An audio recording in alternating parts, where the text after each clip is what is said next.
గంగా జలము తెచ్చి నీకు అభిషేకము చేతునంటే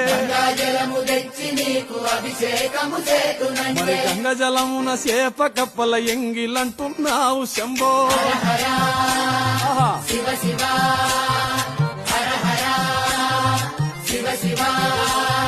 సాంబ శివ నీదు మహిమ ఎన్నటికీ తెలియదాయే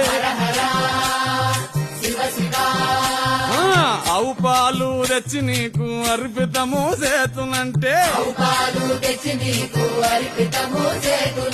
ఆవు పాలన లేక దూడల ఎంగిల్లంటున్నావు శంభో గట్టిగా అది సాంబ శివ నీదు మహిమ ఎన్నటికీ తెలియదాయే